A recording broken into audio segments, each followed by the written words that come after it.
पुस्तकालय कृष्ण भगवान के सर्वोच्च व्यक्तित्व अध्याय 37 केश दानव और व्योमासुर का वध कंस द्वारा निर्देश दिए जाने के बाद राक्षस केश ने एक भयानक घोड़े का रूप धारण किया।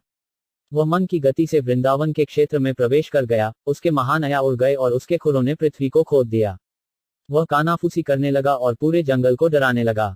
कृष्ण ने देखा कि दानव वृंदावन के सभी निवासियों को अपनी कर्कशता और एक बड़े बादल की तरह आकाश में अपनी पूंछ को घुमाकर भयभीत कर रहा था। कृष्ण समझ सकते थे कि घोड़ा उन्हें लड़ने के लिए चुनौती दे रहा था। भगवान ने उनकी चुनौती स्वीकार कर ली और केश दानव के सामने खड़े हो गए, उन्हें लड़ने के लिए बुलाया।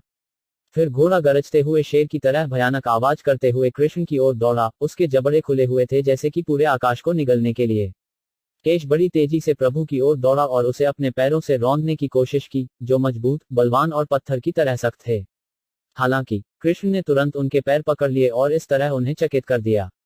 कृष्ण कुछ गुस्से में थे और इस तरह वे घोड़े को घुमाने लगे। कुछ चक्कर लगाने के बाद उन्होंने तिरस्कार पूर्वक उसे 100 गज दूर फेंक दिया, जैसे गरुड़ एक बड़े सांप को फेंकते हैं।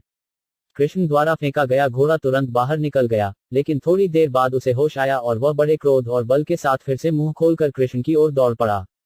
जैसे ही केश उनके पास पहुंचा, कृष्ण ने अपनी बाईं भुजा को घोड़े के मुंह में धकेल दिया और ऐसा लग रहा था जैसे एक बड़ा सांप एक खेत के छेद में घुस गया हो। घोड़े को बहुत दर्द हुआ क्योंकि कृष्ण की भुजा उसे लोहे की गर्म छड़ की तरह महसूस हुई थी। तुरंत उसके दांत गिर गए। घोड़े के मुंह के भीतर कृष्ण की भुजा तुरंत फैलने लगी और केश का गला घोंट दिया। जैसे ही महान घोड़े का दम घुट गया, उसके शरीर पर पसीना आने लगा और उसने अपने पैरों को इधर उधर फेंक दिया। उनके अंतिम के रूप में सांस आई, उसकी आंख की पुतलियां उनकी जेब में फंस गईं और उसने मल और पेशाब साथ साथ किया। इस प्रकार उनके जीवन की महत्वपूर्ण शक्ति समाप्त हो गई। जब घोड़ा मर गया, उसका मुंह ढीला हो गया और कृष्ण बिना किसी कठिनाई के अपना हाथ निकाल सकते थे। उन्हें कोई आश्चर्य नहीं हुआ कि केश राक्षस इतनी आसानी से मारा गया था, लेकिन आकाश में देवता चकित थे और उनकी महान प्रशंसा से उन्होंने फूलों की वर्षा करके कृष्ण को बधाई दी। इस घटना के बाद नारद मुनि, सभी भक्तों में सबसे महान, एक एकांत स्थान पर कृष्ण के दर्शन करने आए और उनसे बात करने लगे। मेरे प्यारे भगवान कृष्ण, उन्होंने कहा, आप असीमित परमात्मा हैं, सभी रहस्यवादी शक्तियों के सर्वोच्च नियंत्रक, पूरे ब्रह्मांड के भगवान, भगवान के सर्वव्यापी व्यक्तित्व हैं। आप ब्रह्मांडीय अभिव्यक्ति के विश्राम स्थल हैं, सभी भक्तों के स्वामी और सभी के भगवान हैं। मेरे प्यारे भगवान, सभी जीवों के परमात्मा के रूप में आप उनके दिलों में उसी तरह छिपे रहते हैं जैसे आग हर ईंधन में छिपी रहती है। आप जीवों की सभी गतिविधियों के साक्षी हैं और आप उनके दिलों के भीतर सर्वोच्च नियंत्रक हैं। आप आत्मनिर्भर हैं, इससे पहले सृष्टि आप अस्तित्व में थे और अपनी ऊर्जा से आपने सभी भौतिक तत्वों को बनाया है। आपकी सिद्ध योजना के अनुसार यह भौतिक संसार प्रकृति के गुणों की परस्पर क्रिया से बना है और आपके द्वारा इसे बनाए रखा और नष्ट किया जाता है। यद्यपि आप इन सभी गतिविधियों से अप्रभावित हैं, आप हमेशा के लिए सर्वोच्च नियंत्रक हैं। मेरे प्यारे भगवान, आप सभी तथाकथित राजाओं को मारने के लिए ही इस पृथ्वी की सतह पर अवतरित हुए हैं जो वास्तव में राक्षस हैं। रियासत के वेश में ये शौकीन लोगों को ठग रहे हैं। आप अपने स्वयं के कथन को पूरा करने के लिए स्वयं अवतरित हुए हैं कि आप इस भौतिक संसार में केवल धर्म के सिद्धांतों की रक्षा करने और अवांछित दुष्टों का सफाया करने के लिए आते हैं। मेरे प्यारे भगवान, इसलिए मुझे यकीन है कि परसों मैं चैर, मुनिका और अन्य पहलवानों और हाथियों जैसे राक्षसों के साथ साथ स्वयं कंस को भी आपके द्वारा मारे गए देखूंगा। यह मैं अपनी आंखों से देखूंगा। इसके बाद मैं शंख, यवन, मुरा और नरकासुर जैसे अन्य राक्षसों की हत्या देख पाऊंगा। मैं यह भी देखूंगा कि कैसे आप स्वर्ग के राज्य से पारिजात के फूल को छीन लेते हैं और आप स्वयं स्वर्ग के राजा को कैसे हराते हैं। मेरे प्यारे भगवान, नारद मुनि ने जारी रखा, तब मैं देख पाऊंगा कि आप क्षत्रिय शक्ति की कीमत चुकाकर राजकुमारियों, शिष्ट राजाओं की बेटियों से कैसे शादी करते हैं।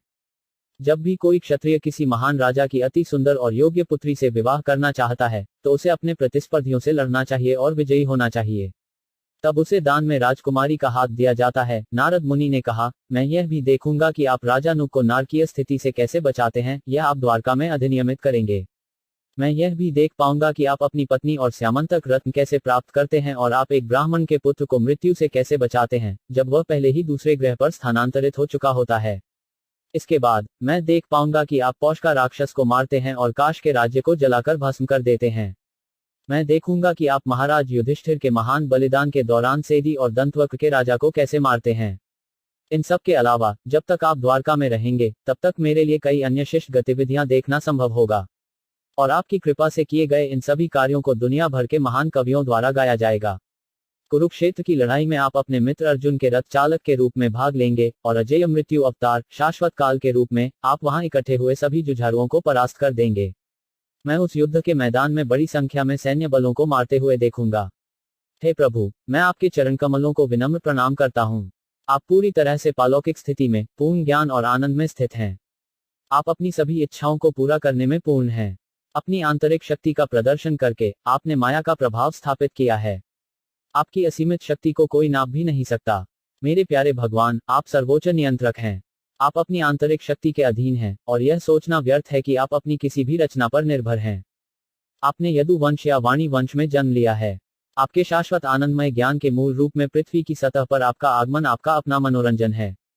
आप किसी और चीज पर नहीं बल्कि खुद पर निर्भर हैं, इसलिए मैं आपके चरण कमलों को प्रणाम करता हूँ। भगवान कृष्ण को सम्मानपूर्वक प्रणाम करने के बाद नारद मुनि ने अनुमति ली और चले गए। नारद मुनि सामान्य रूप से लोगों को प्रभावित करना चाहते थे कि कृष्ण पूरी तरह से स्वतंत्र हैं। उसकी गतिविधियां, जैसे कि यदु के परिवार में उसकी उपस्थिति या अर्जुन के साथ उसकी मित्रता, उसके परिणामों का आनंद लेने के लिए उसे कार्य करने के लिए बाध्य नहीं करती है। वे सब लीलाएं हैं और उसके लिए वे सब खेल हैं, लेकिन हमारे लिए वे वास्तविक ठोस तथ्य हैं।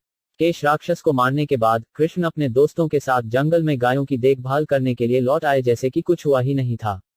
इस प्रकार कृष्ण अपने मित्रों, चरवाहों और गोपियों के साथ वृंदावन में अपनी दिव्य गतिविधियों में हमेशा लगे रहते हैं, लेकिन कभी कभी वे विभिन्न प्रकार के राक्षसों को मारकर भगवान के सर्वोच्च व्यक्तित्व की असाधारण शक्ति का प्रदर्शन करते हैं। बाद में उस सुबह कृष्ण गोवर्धन पहाड़ी की चोटी पर अपने चरवाहों के साथ खेलने गए। वे चोरों और पुलिस के नाटक की नकल कर रहे थे। कुछ लड़के पुलिस कांस्टेबल बन गए और कुछ चोर बन गए और कुछ ने मेमनों की भूमिका निभाई। जब वे इस प्रकार अपने बचपन की लीलाओं का आनंद ले रहे थे, व्योमासुर के नाम से जाना जाने वाला एक राक्षस, आकाश में उड़ने वाला दानव, दृश्य पर दिखाई दिया। वह माया नाम के एक अन्य महान राक्षस के पुत्र थे। ये राक्षस अद्भुत जादू कर सकते हैं। व्योमासुर ने चोर के रूप में खेल रहे एक चरवाहे लड़के का हिस्सा लिया और कई लड़कों को चुरा लिया जो भीड़ के बच्चे की भूमिका निभा रहे थे। एक के बाद एक उसने लगभग सभी लड़कों को ले लिया और उन्हें पहाड़ की गुफाओं में डाल दिया और गुफाओं के मुंह को पत्थरों से सील कर दिया। कृष्ण उस चाल को समझ सकते थे जो राक्षस खेल रहा था, इसलिए उसने उसे ठीक वैसे ही पकड़ लिया जैसे सिंह मेमने को पकड़ता है। राक्षस ने गिरफ्तारी से बचने के लिए खुद को एक पहाड़ी की तरह फैलाने की कोशिश की, लेकिन कृष्ण ने उसे अपने चंगुल से बाहर नहीं निकलने दिया।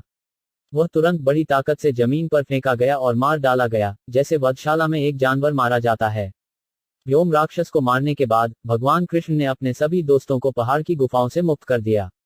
उसके बाद उनके मित्रों और देवताओं द्वारा इन अद्भुत कार्यों के लिए उनकी प्रशंसा की गई। वह फिर से अपनी गायों और दोस्तों के साथ वृंदावन लौट आया। इस प्रकार कृष्ण के 37वें अध्याय का भक्ति वेदांत का अर्थ समाप्त होता है। केश दानव और व्योमासुर को मारना।